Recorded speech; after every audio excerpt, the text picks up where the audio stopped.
Hello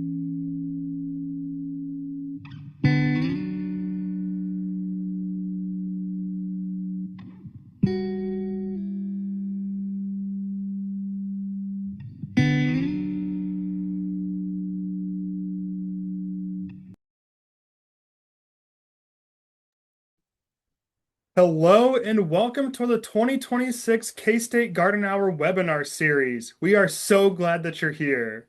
This webinar series started in 2020 and has been a collaboration of the entire K-State Horticulture Extension team. Since the start of the program, we have reached over 113,000 gardeners just like you.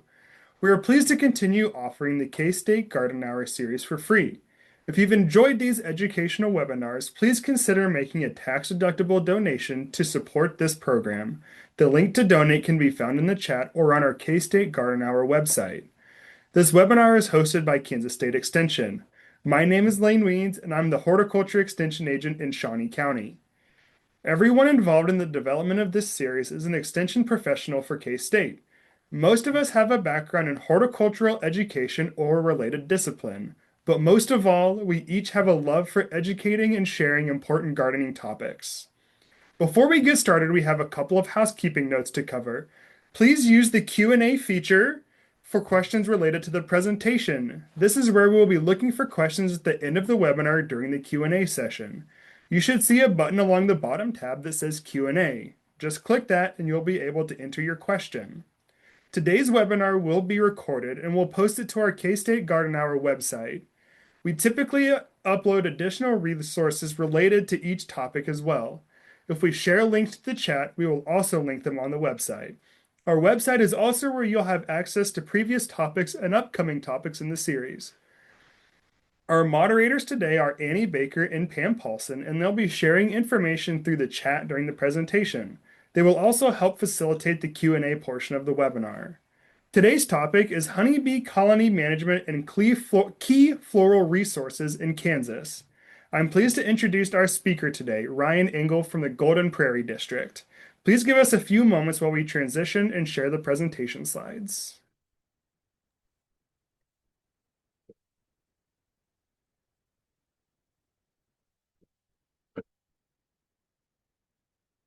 All right. Hello, everybody. Again, my name is Ryan Engel. I'm the Horticulture Extension Agent with the Golden Prairie District, and I'm excited to be talking to you guys today about honeybees. Again, we're going to talk a little bit about honeybee colony management. So we had done a previous webinar about 2 years ago over honeybees, and we were kind of talking about how to start your own colony.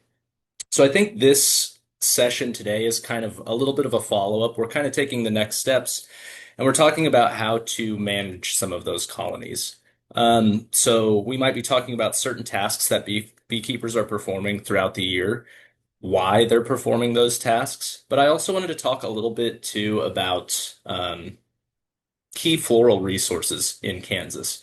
So I think that's important for beekeepers to understand what resources their honeybees are utilizing throughout the year. But I think even just in general, gardeners could find this valuable or interesting, especially if they're trying to provide resources for honeybees or just pollinators in general.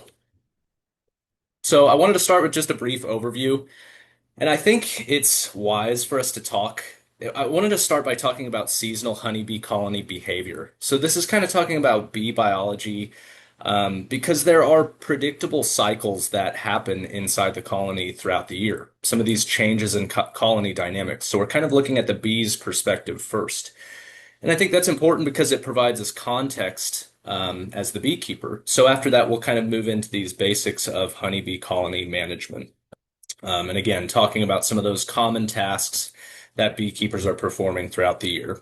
And then we will wrap the presentation up by talking about some of these important pollen and honey plants in the state of Kansas.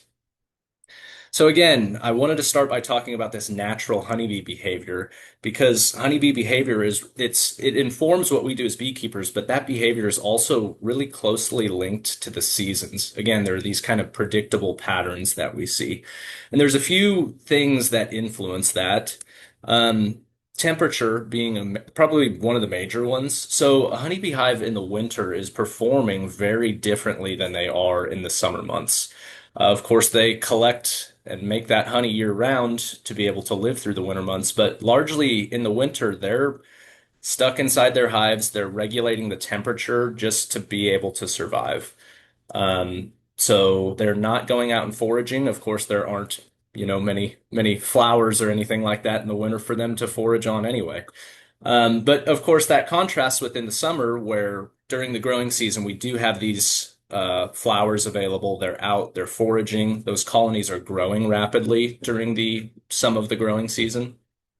And one thing that's really interesting just in general about honeybees is they are experts at regulating the temperature of their colonies. So in these winter months, they're huddled together, they're raising the temperature of that colony or maintaining it, again, in order to survive. In the summer, we see some interesting behavior when we get really high temperatures. This image down in the corner here, this is something known as bearding. So the bees, or a number of them, will exit the hive. They will kind of stage on the front, and they will actually fan their wings to improve air circulation and lower temperatures in that colony. So it's just kind of amazing what those honeybees can do. Day length also it plays a role. We'll talk a little bit more about that in an upcoming slide. Precipitation does as well. Honeybees won't forage when it's raining, but I think precipitation, of course, is also linked to resource availability. And for the sake of today's conversation, when I say resource availability, I'm talking about flowers, floral availability. Because, of course, honeybees are collecting two things from these flowers, one being nectar, the other being pollen. So nectar is the primary source of carbohydrates in the colony. And this is really important when we talk about adult metabolism and adult behavior. So honeybees, they can fly pretty long distances, a mile or more. And flight is a pretty energetically expensive behavior. So these carbohydrates in the form of nectar or honey, those carbohydrates are largely supporting that adult behavior. Now, pollen, on the other hand, the other substance they're collecting from flowers, is the major source of proteins and lipids in the colony. Now, these are really important when we talk about developing bees. So you may hear me use a term throughout this presentation. The term is brood, and that word, it just means developing bees. So larva, pupa, that pollen and protein is extremely important, and a lot of it is allocated towards raising more bees, essentially. But while we're on the topic of resource availability, I wanted to kind of show this graph. And this is honeybee forage and feeding cycles in the Willamette Valley. Now, that is in Oregon, and I understand that that climate is a little different than ours. We will talk about Kansas, but there is still some value, I think, that we can take from this. So what this yellow line is showing here is this is kind of resource availability, or the magnitude, the abundance of that resource, those resources in the environment throughout the span of a year. So down at the bottom here, we have some common nectar and pollen sources as they occur throughout the year. And one thing I want to point out, I guess in any temperate climate, in any climate where we see four separate seasons, we have these periods of very little resource availability and periods of abundance. So, if we look, at the beginning of the year, very few resources in the form of nectar or pollen. With the onset of spring, we have some of those become available. And as we progress into the mid-spring, early summer, we have this abundance of resources. And in the beekeeping world, we kind of look at this time period as the main nectar flow. And that's essentially just when the majority of our flowering resources or flowering plants are in bloom. As we progress through the summer, even into the fall, we typically have a diminishing nectar flow, and that cycle kind of repeats itself. So this is kind of just showing us what is available in the environment throughout the course of a year. This graph, however, is talking a little bit more about, or showing more of what is happening actually inside the colony.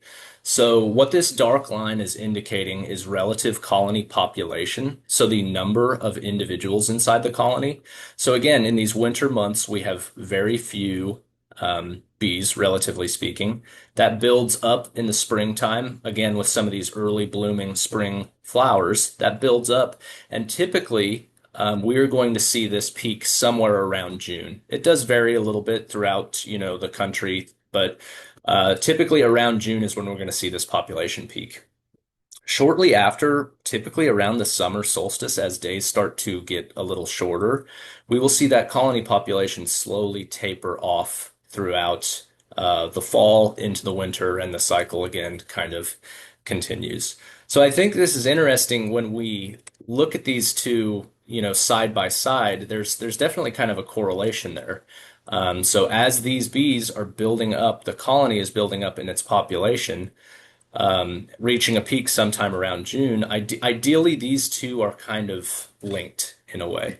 So these honeybee colonies are, in an ideal world, they're trying to have a very large colony in order to capitalize on resources when they're available in the environment. So I guess it's kind of the thought of make hay while the sun shines. We've got to really capitalize on resources when they're available in the environment. So that's kind of what these are showing here. So I have just a few more graphs talking a bit again about some of these seasonal cycles that we see. So this is the number of eggs laid by the queen per day. Again, we're looking at it over the course of a year. And if we kind of look down here around November, December, that queen is laying very few, if any, eggs at all. Shortly after the winter solstice, as days start to get a little longer, that queen will slowly start to lay eggs in anticipation of summer coming back or the growing season returning. And typically, right around late February, early March, with the presence of some of our first flowering plants, things like elms, things like maples, this time of the year, that queen is going to start dramatically increasing how many eggs she lays per day, reaching a peak sometime around April and May, around 1,500 eggs per day. Again, after the summer solstice, as those days start to shorten, again, that queen is going to kind of taper off and back off how many eggs she's laying per day. The last graph here is this is just showing the number of adult individuals, so the number of adult bees in the colony throughout the course of a year. And again, these winter months, our colonies are kind of shrinking still, maybe reaching a low sometime around March, and that could be 10,000 or fewer bees in the colony at that time. But again, that queen is really starting to ramp up and lay eggs late February, early March. So we see that colony population just really explode, peaking sometime typically around June at around 50,000, 60,000 bees in a colony. And again, what this is showing is just, or to bring back what we were talking about earlier, they're trying to maintain a very large working force during this kind of peak growing season to capitalize on some of those resources. So here, I wanted to show a summary kind of seasonal honeybee behavior. So breaking it down by season, just some common things that are going on that is associated with those seasons. So in the spring, that's a time that's just known for rapid growth and reproduction. The honeybees, they are foraging, but there is a significant amount of brood rearing going on there. So again, to use that term, brood is just referring to the larva, the pupa, the developing bees inside of that colony. We also see some swarming at this time, and we'll talk a little bit more about that throughout the presentation here. The summer is associated with peak activity and storage. So again, we have those really large populations during this time. There's intensive foraging going on, and those bees should be storing and producing a lot of honey. Secondary swarming can also be an issue at this time of the year. We'll get to that. Fall is really all about winter preparation. So this is kind of the last opportunity for a colony to pack on any additional honey that they may have. Um, so they're building those winter stores. The colony is going to produce winter bees at this time. So this is kind of a unique cohort of bees that are born in the fall. And it's really important for the longevity or the survival of the colony. These bees are going to be the generation that essentially gets the colony all the way through winter back around to the next growing season. So we'll talk a little bit about why that's important, and why those winter bees are so important. The queen, of course, as we showed, is, displaying or is reducing the amount of eggs that she's laying at this time of the year. And we may also see some increased defensive behavior in these colonies at this time. And again, that makes sense. I mean, throughout the growing season, they've been collecting and storing all these resources. It's almost like the colony is conscious that winter is around the corner and they need to protect them at this time. So winter is all about survival. It's pretty straightforward. Those bees, they're clustering, they're consuming that honey, and they are trying to regulate the temperature of that colony again, just to get it back around to the spring. So that was kind of, I guess, a brief introduction to some of these honeybee behavior, some of these patterns that we see. And again, I think it's important because as beekeepers, we're really just working alongside some of those, that natural behavior, some of those natural cycles, sustaining and supporting some of those. So it's all really relevant when we talk about honeybee colony management. And management practices, they focus on a few different things. In general, most of them are going to be centered around nutrition, queen health, swarm management, and pest control. We also want to locate colonies in suitable habitat. And I think it's important when we think about these things to not think about them as independent from one another. There definitely are some like synergistic things going on here. So, if we locate colonies in suitable habitat, that's going to have a positive impact on nutrition. And nutrition, being enhanced, that's going to have a positive impact on queen health and even pest control. So there's been some studies looking at honeybees that are fed excuse me, fed pollen diverse diets and them actually showing some resilience to some of these pest populations or some of these pests that affect them. So these things are definitely related. And yeah, this is kind of what the majority of tasks throughout the year are kind of going to be supporting or hoping to enhance.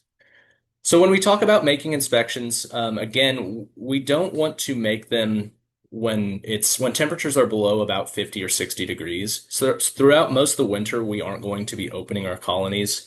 Again, we don't want to disrupt that colony's ability to maintain some of those temperatures, which are vital to their survival.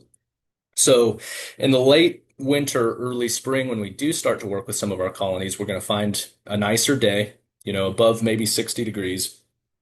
And throughout the growing season, we're going to make these inspections, I'd say roughly every 7 to 14 days. Um, I think a person can potentially overwork their colony, but it just kind of depends on the time of year, what's going on, and what you need to look for.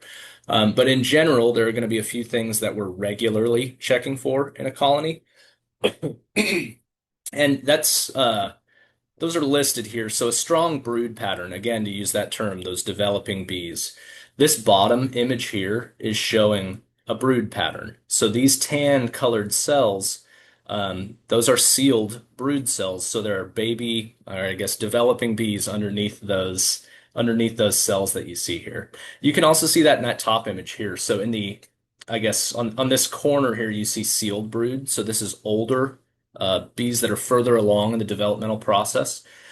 Outside of that, you see open brood. So these are younger bees. These may be eggs or larvae.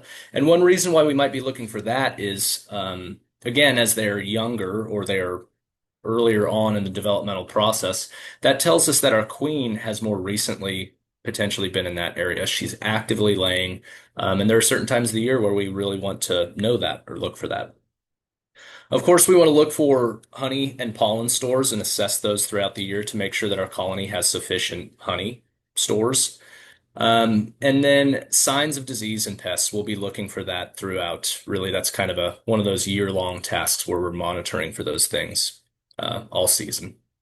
So when we talk about some of these management tasks, I wanted to break it down by season, and we're kind of going to use this graph that I displayed previously to almost support why beekeepers are doing some of those things at certain times of the year. So if you recall when we talked about spring, this season is associated with rapid colony growth, this buildup, and there's also swarming that happens at this time. That's kind of a result of that buildup.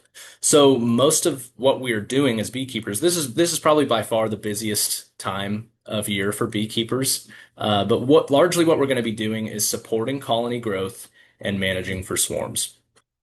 There's a few different things we can do to do that. So to support colony growth, we might be providing some supplemental feed at this time if necessary. So one thing I want to say is I think that spring Spring is a critical time, um, just in the honeybee colony. So I think most of our hives that are lost in just as winter is shifting into spring. More so than even in the dead of winter, middle of January when those temperatures are really cold. And that kind of makes sense because honeybees, they collect all that food and rely on it throughout the winter months. So it's not uncommon for us to maybe open a hive, say in early or mid-March, and see that they're running on fumes. They have like nothing left in there.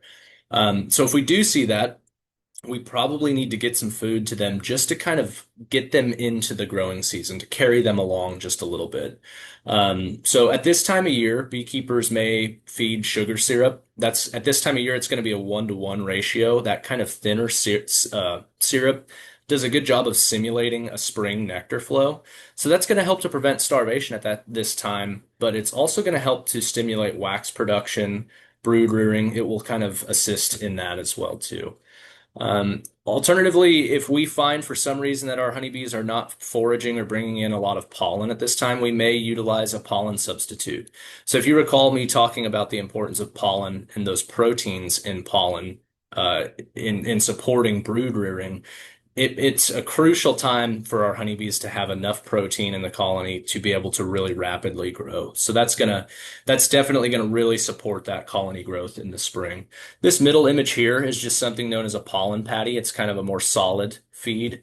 And this image on the right here is just a powderized pollen substitute. Either I think work just fine.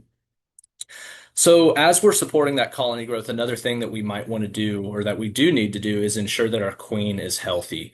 And probably the major way that we do that as beekeepers is by assessing her brood patterns. So, queens lay typically, using this frame at the top, queens lay in a fairly predictable manner. She's typically going to start in the center of a frame and will spiral her way out to the periphery of that frame. And what we're looking for are these really dense patterns of, eggs, larvae, and eventually the sealed brood like we see here, these tan cells. We don't want to see a lot of empty cells, and we want to see her utilizing most of the frame surface. And during the spring, really, we should see a handful of frames in the colony that look similar to this. Again, that's what's allowing for that spring buildup. So these three frames on the bottom here are kind of showing a spectrum of what we're talking about here, with the frame on the right being a really pretty good looking brood frame. So we see very few skipped cells in there.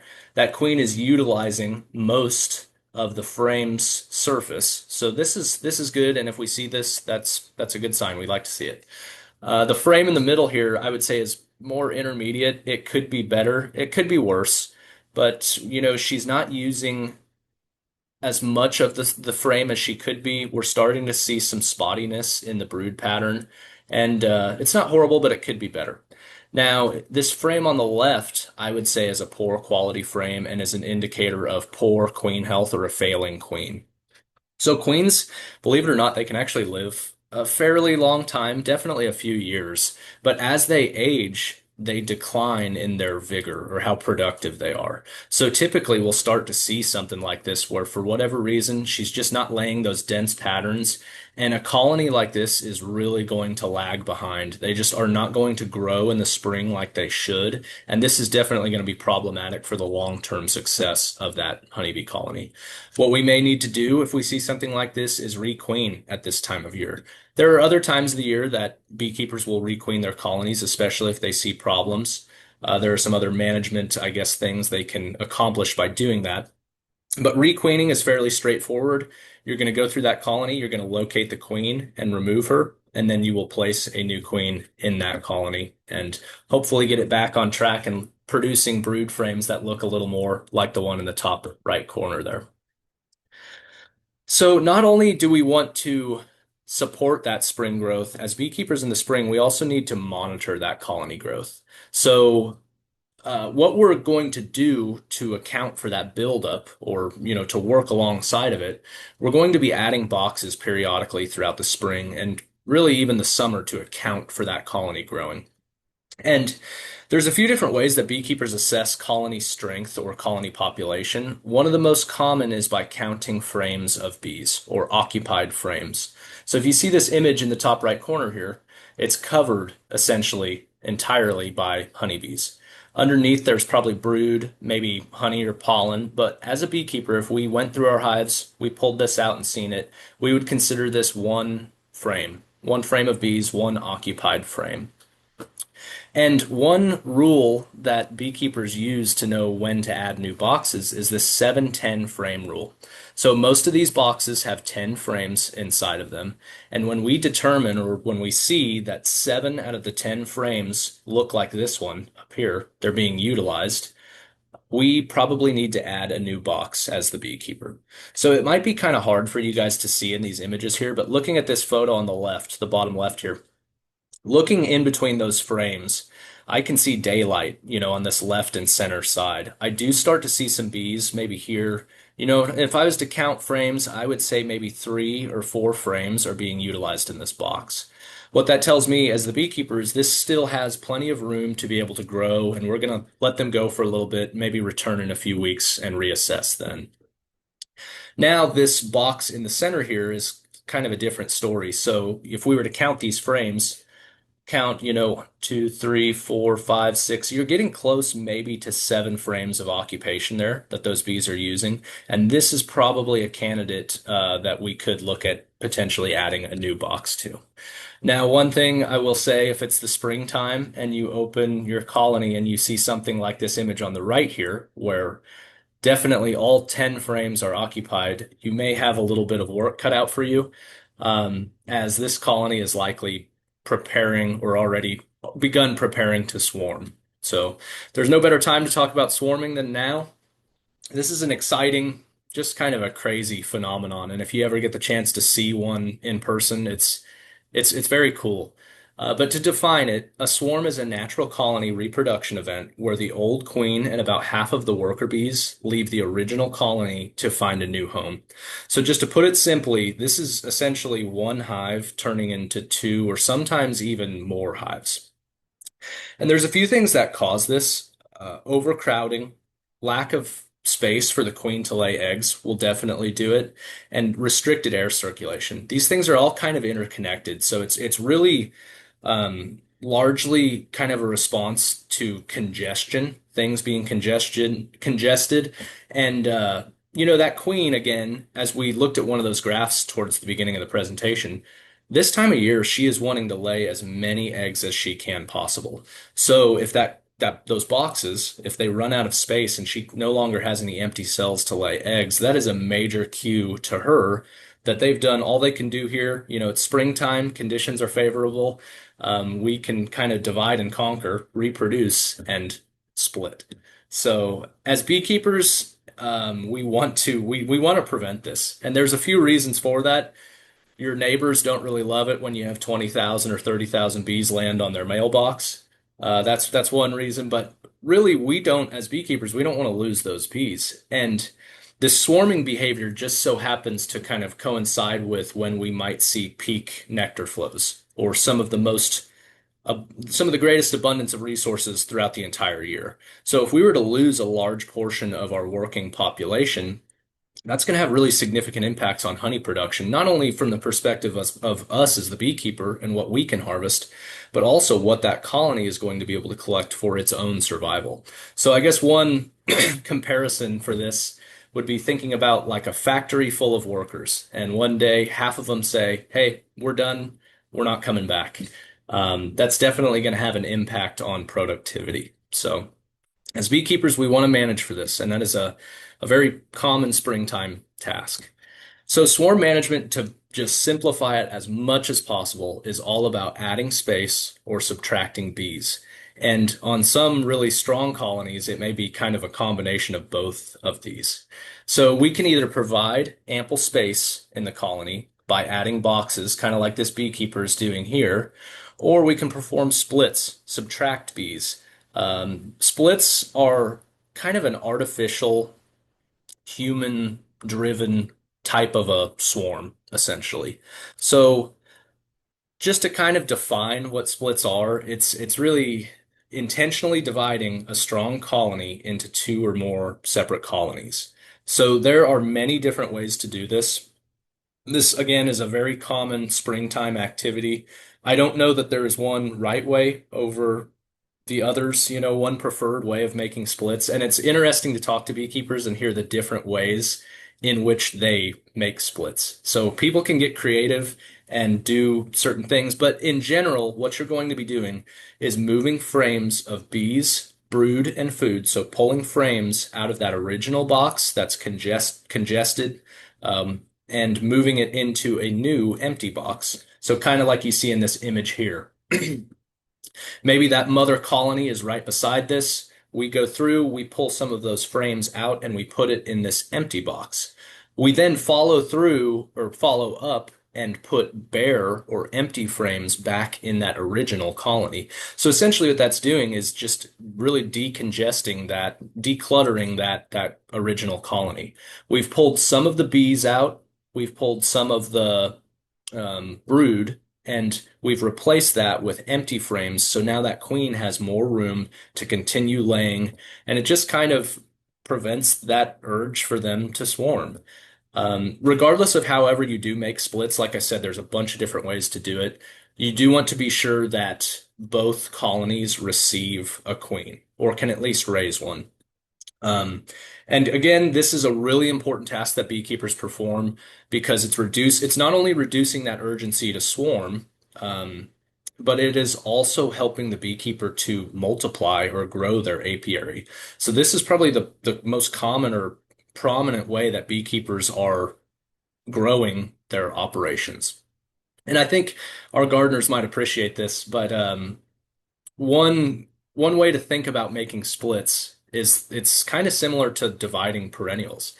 So we have a perennial out in the garden for a few years, we go out, we dig it up, and we pull it apart, split it, and it creates new plants from that original plant. That's a pretty good way to look at splits.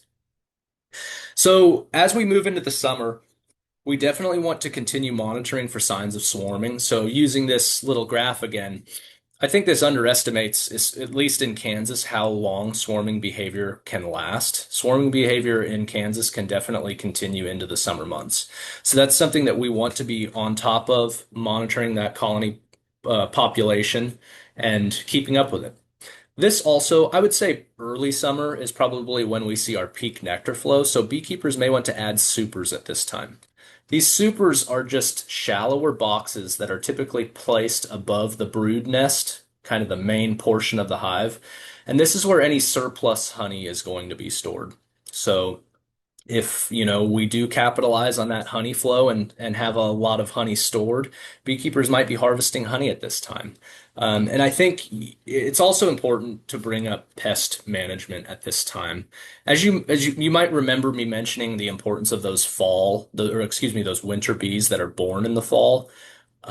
We, during the summer especially, need to make sure that our hives are healthy and pest populations are really low because those winter bees are going to be born kind of just right around the corner. And I guess having pest pressure being very low at this time or going into the fall is absolutely critical. So I probably don't have enough time to talk about this, fully in depth. An entire presentation could be done about this. But we do have to mention it, because it is so important. There are a lot of pests that are facing or that are affecting honeybees. These are, this is by no means all of them. Varroa mites, tracheal mites, small hive beetles, there's a pretty long list of them. Varroa mites are probably the most notorious pest affecting honeybees throughout the entire country, and they're definitely a problem. I think regardless of whatever pest we are talking about controlling, it's important for beekeepers to take an integrated pest management approach to things. And again, that's going to start with identification and understanding the pest and monitoring, scouting year round. That's something that beekeepers should be doing. But even before maybe they start to see some of these pests in any significant numbers in the colony, I think it's important for beekeepers to consider utilizing some of these cultural or physical control methods to keep those numbers kind of suppressed. So, I mean, if we're briefly going to talk about varroa mites, there's a few things we can do. So, utilizing maybe some resistant bees, some resistant honeybee genetics can help to kind of suppress some of these pests.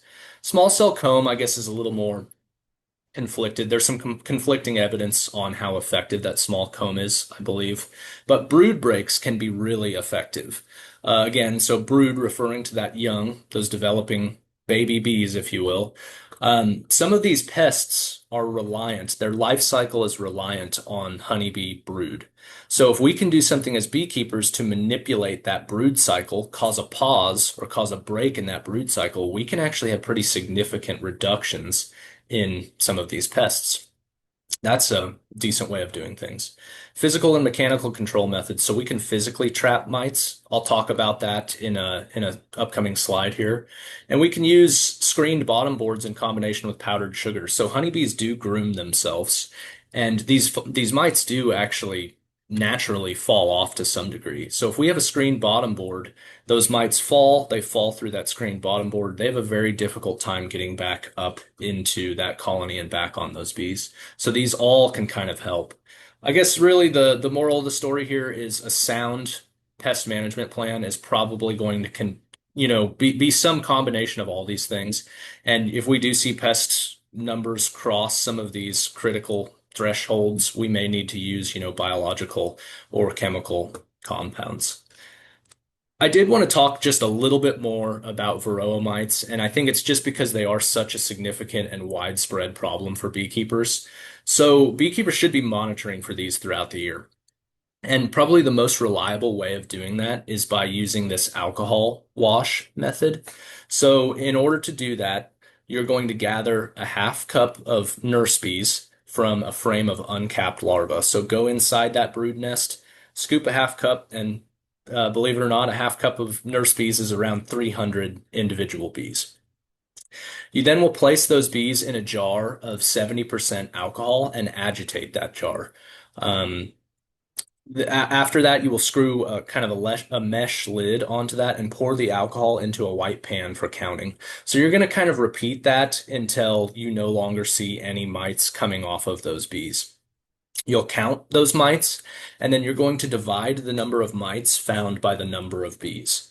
Typical treatment thresholds are around 3%. I've seen some recommendations around 2, but I would say 3% is probably pretty commonly considered a good treatment threshold.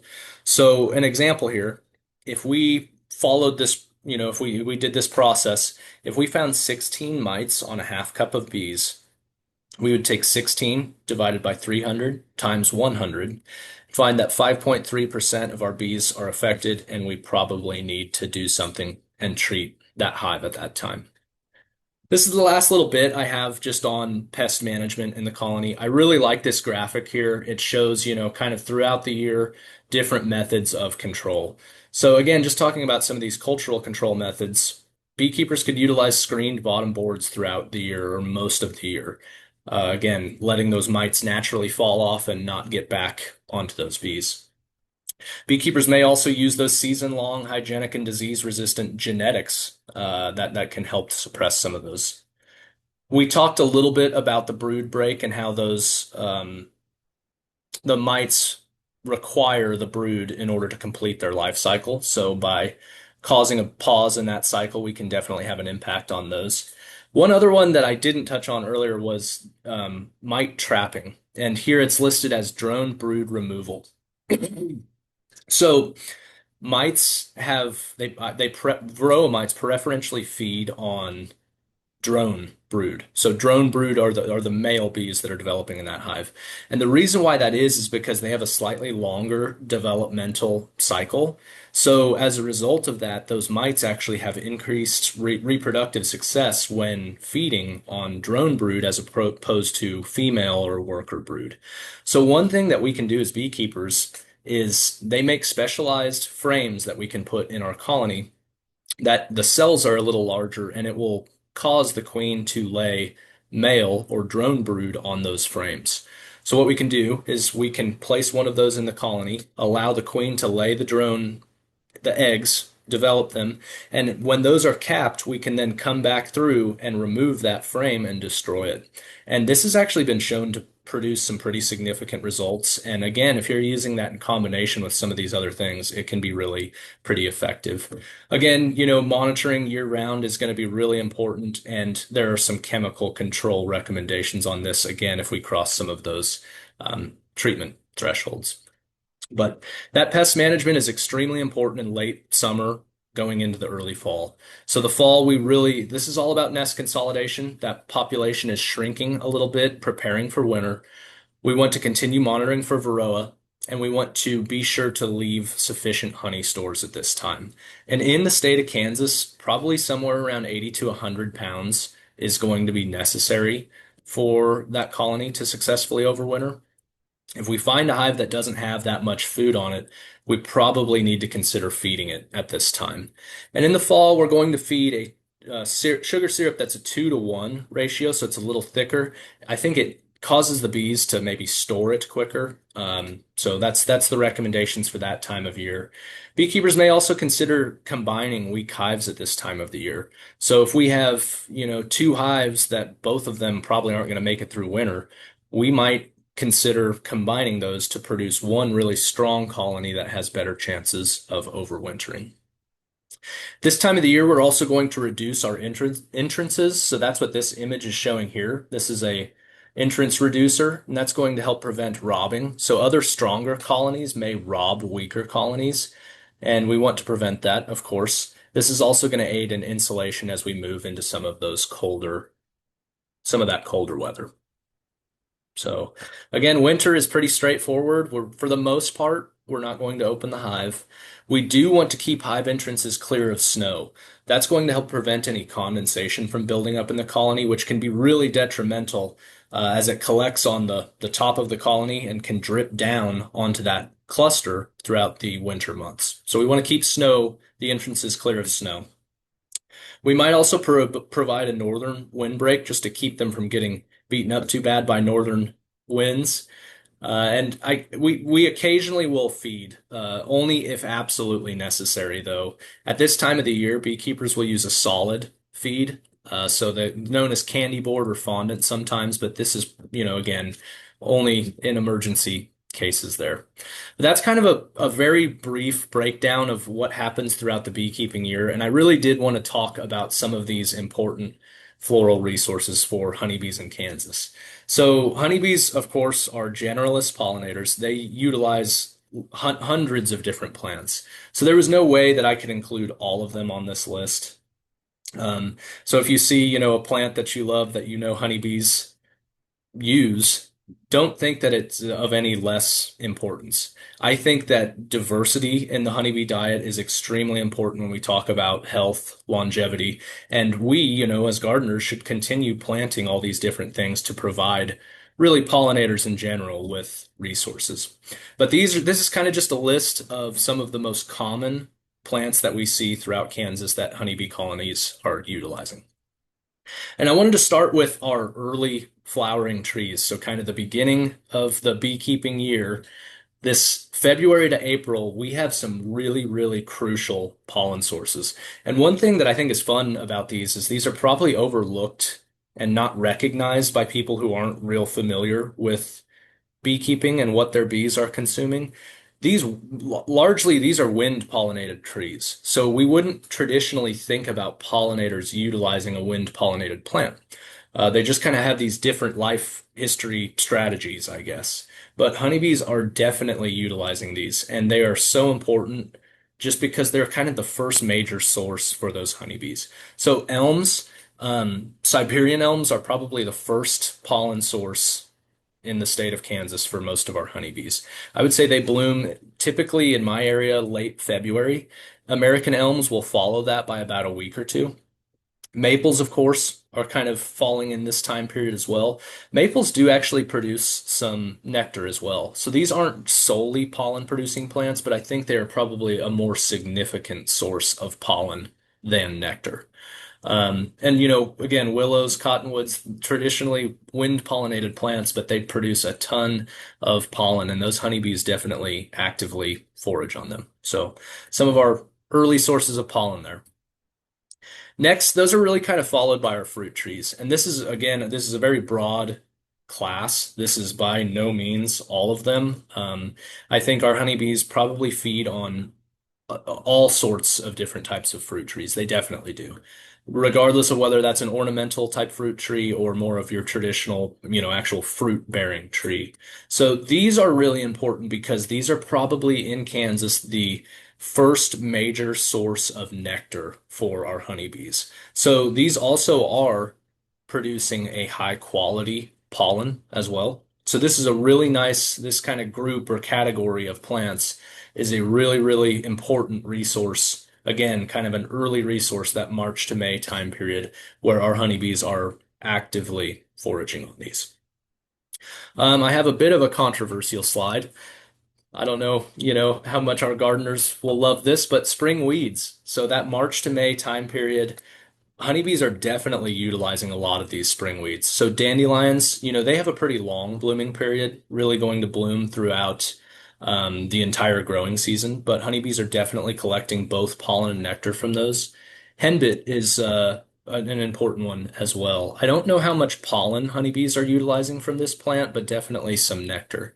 And some of our early season brassicas, that mustard family, some of those plants. And I think that's really dependent too on habitat and locality, where you are keeping your bees. So in real cropland dominant habitat, these could be a more significant source than in some other habitat. These are definitely contributing to the honeybee diet throughout the year as well. And that kind of brings us to some of our most important plants that we see. So these early summer legumes are probably our key honey producing plants throughout the entire state of Kansas. So I would say this is kind of our peak nectar flow, that May to maybe the first part of July, and these plants are making up a huge part of that. So yellow sweet clover and white sweet clover, they're just absolutely huge resources for honeybees in the state of Kansas. Beekeepers can make entire honey crops just on these plants alone. I would go as far as to say that yellow sweet clover may be the most important honey plant in the state of Kansas. So yeah, these are producing pollen as well, but they are kind of more known for nectar production and some of the honey that is produced from that as well. Alfalfa is a little more, it's kind of harder to say for sure. I guess it's a little more conflicting. It's definitely known as being a very popular honey plant. But I think that maybe some of the issues come down to maybe how frequently it's cut. If a farmer's really on top of cutting that for forage, those honeybees probably aren't getting to utilize it to its full potential. Sandfoin as well. So all of these kind of early summer legumes are just a huge resource, especially when we talk about honey production in the state of Kansas. One other kind of broad class or category of plants that honeybees really seem to like are mints, and they don't really seem to discriminate much. I mean, they seem to love almost all mints, and it doesn't matter whether you're talking about bee balm or monarda, some of your salvias, catmint. I'm sure we've all seen Russian sage that's just absolutely covered with every pollinator. So yeah, these I think they produce, quite a bit of nectar. And I think the one unique thing about a lot of plants in this kind of broad category is they provide a sustained source of nectar for those bees. So some of them have pretty long or wide blooming windows. So this is a really nice resource in when we talk about just a sustained resource throughout the course of the growing season. We have some summer blooming trees as well. So black locust and linden are known for being really good honeybee plants. They produce quite a bit of nectar, and I believe that there are beekeepers throughout the country that are making entire honey crops off of these plants. Um, in Kansas, it might be a little less so, at least in the western and central portion of the state. We don't see these occurring in they definitely are growing out here, but we don't see them occurring in real high densities where beekeepers are capitalizing on it, I suppose. I do wonder, though, if in the eastern portion of the state, if there are areas where these two plants are a much more significant source. But yeah, I think it was definitely worth mentioning and putting these on your guys' radar. I have one more kind of controversial slide. Summer grasses and weeds. I think that most people probably wouldn't think that honeybees are utilizing this. In Kansas, if we do have a nectar or pollen dearth, it seems like it kind of comes as a result of drought, that mid to late July and August period where they're just, for some reason, again, it's probably largely driven by droughty conditions, high temperatures. We might have just a lull in some of the floral resources that are available for our bees. What we see as a result of that is those honeybees collecting pollen. Again, these plants aren't producing nectar, but collecting pollen from some of these warm season grasses, corn, and even some of our popular agricultural weeds. It was fascinating to learn this, and I never would have guessed in a million years that they would utilize it. But I think it's this kind of quality versus quantity conversation where if you think about a field of corn, especially when those male flowers bloom, how much pollen is being produced. So a honeybee can expend little to no energy zipping into that cornfield, being absolutely coated in pollen and flying back to the hive. Now that pollen may be of lower quality, it might not be the best type of feed, but it's something and they didn't have to expend very much energy to get it. So it could be a net gain over time. I'm not advocating for any of our gardeners to be planting kochia or pigweed, but it does seem like our honeybees utilize that pollen when those are in bloom. Again, it seems like it's kind of when we have a shortage of other things in the environment. This is kind of the last slide about important plants for honeybees. These are some of our fall nectar plants. This kind of period from August to October, we will see those honeybees really utilize asters, whether it's sunflowers or some of those late blooming wild asters. They definitely are utilizing those for both nectar and pollen. Goldenrod is actually a really it seems to be a plant that produces a significant amount of nectar, and those bees, if they are located near it or can access it, will definitely forage on that. And it is a pretty important late season source of forage. Smartweed or knotweed is actually very similar too, where these kind of lowland marshy plants, they just seem to produce a ton of nectar. I've heard that the honey is not very good, but I guess it's just another resource, another plant that our bees here in Kansas are definitely utilizing, especially at a time when there's probably, relatively little available in the environment. So what I kind of wanted to end on, if you recall, I showed that graph at the beginning talking about the Willamette Valley and how some of those resources occur throughout time in that area. I wanted to make something that was kind of relevant to Kansas. So all this is just a summary of everything we just talked about. But I hope that, Kansas beekeepers find something like this valuable as just a visual representation of some of those resources when they occur throughout time. So again, we have those early season elms, maples that wind pollinated, or those good pollen sources following that the cherry, the fruit trees. And then we get into kind of the main nectar flow here. And again, I would say in the state of Kansas, that is probably from May to maybe the first part of July. We may kind of have that dearth in the midsummer there, the heat of the summer, and we get this fall nectar flow back with some of those late sources that we had talked about just a few slides ago. So I think, again, hopefully Kansas beekeepers find that valuable. So I have a few additional resources. Again, we had done a previous K-State Garden Hour over how to start your own colony. Check that out if you haven't seen it. A quick Google search of any of these resources, I think, beekeepers in the state of Kansas would find any of these valuable. There's some really good information there. And we have a few beekeeping clubs in the state that I think are really beneficial for people who are getting started keeping bees, to get involved with those and learn from a mentor. So I thank you guys, and that's kind of what I have. I have some contact information here. If any of you have questions, I'd be happy to try answering some of those. Okay, thanks, Ryan. We've got quite a few questions for you. Um, there were a number of questions on wrapping the beehives in the wintertime. Yeah, so that is something that was historically done, I think more. I don't believe, especially in Kansas, that that is actually recommended anymore. I think in maybe extreme northern climates, you do still see people doing that. I think, one problem, so certain beekeepers may not realize how important ventilation is throughout the winter months.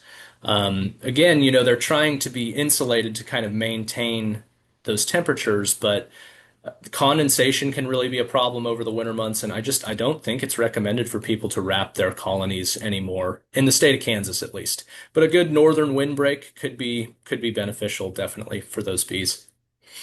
Okay. We also had a number of questions from people that are non-beekeepers, but they wanted to know, would it be helpful to put out sugar water for the bees in the area anyway? I would say no. And there are some issues when we talk about like on the commercial scale, beekeepers feeding. And I mean, they may not be doing this, but I guess there can be transmission of certain disease or pests if we have these kind of communal feeding areas. So what a lot of designed feeders that beekeepers are utilizing, a lot of them are like internal to the colony where there can't be exchange from other bees and some of the spread of disease pests. So I would say no, no need to put out the sugar syrup, but definitely keep planting a diverse flowering landscape. They would definitely benefit from that. And then there were questions about winter feeding. So how do you know when it's an emergency and time to feed, as well as this is a little bit related about how to know when to stop harvesting honey for yourself and to leave enough Sure. for the bees. Sure. No, that's a really good question. And some of this, I would say, comes with experience, and maybe there's better ways of doing it. But what I've always seen is beekeepers throughout the winter will lift up on their hives. So there, it's a crude, method to assess it, but they're trying to determine relative weights of those colonies. And if they feel a colony that's extremely light, they might open that colony and put some of that solid sugar candy board, that sugar feed down. And it's something where if you're gonna lose the colony to starvation, we don't typically want to open those colonies in the winter, but if you're gonna lose it regardless, you might consider putting some of that feed down. As for when to stop harvesting honey, you know, I think it's just kind of about assessing that in the fall and determining.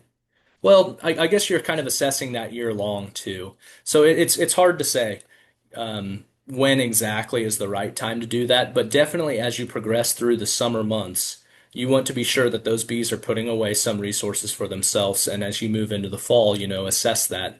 If for some reason those bees are short, you definitely should probably be getting, some sugar syrup to those bees at that time to make sure they have enough to overwinter.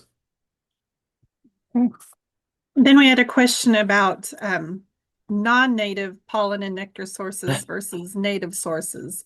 Yeah. Is one better than the other? Well, I will say this, honeybees are a non-native pollinator. And yeah, there's definitely some controversy there because I have a background in biology and conservation. So our native pollinators, our native plants are super important, and we have to do, whatever we can to protect, enhance, whatever with those.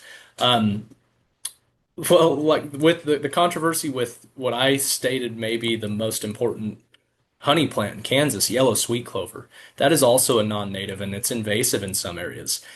So it's just kind of this differing perspective type of thing.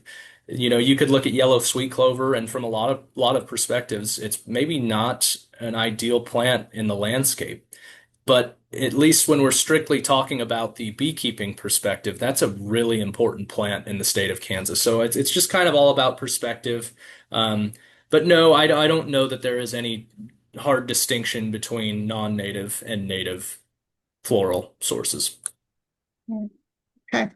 Well, I think we're about out of time. There were a few questions we didn't get to, but you've got your contact information up there. So if anybody wants to email you I know you'd be welcome to that. And so we're going to turn it over to Lane. Thanks, Thank Ryan. you guys. Yes, thank you so much, Ryan and Pam. So we do typically have more questions than we have time for, but we will be sure to link several articles related to this session on our website. We hope these resources will help you answer your questions, but if you need additional information, please contact your K-State Extension office. Once again, thank you for joining our K-State Garden Hour series hosted by K-State Extension. We're so glad that you could be here today to learn about honeybee colony management and key floral resources here in Kansas.